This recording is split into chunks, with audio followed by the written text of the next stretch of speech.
மண். இந்த உலகில் நீர் தோன்றும் முன்பே நீ தோன்றிவிட்டாய். இந்த பூமி முழுவதும் எரிமலை வெடித்து துப்பிய பாறைகளை கரைத்து அப்பிய வடிவம் நீ.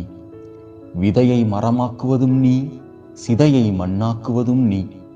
நுண் உயிர்களின் இருப்பிடம் நீ, நற்பயிர்களின் பிறப்பிடம் நீ. மலையிலும் நீ, கடலிலும் நீ, காட்டிலும் நீ, நாட்டிலும் நீ.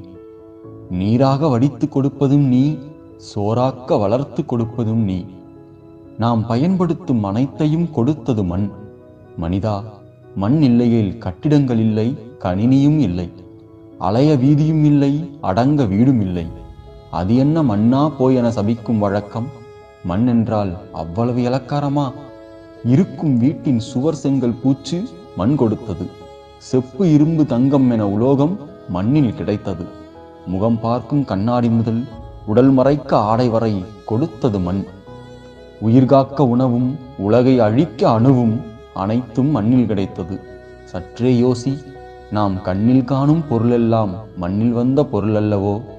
இந்த உலகில் எதை எரித்தாலும் மிஞ்சுவது மண். இந்த உலகையே எரித்தாலும் எஞ்சுவது மண். மண்ணும் நிலமும் இங்கு எந்த மனிதருக்கும் நிரந்தர சொந்தமில்லை. உலக உயிர்களே அழிந்தாலும் மாற்று உயிர் வளர்க்கும் வல்லமை வாய்ந்தது மண்.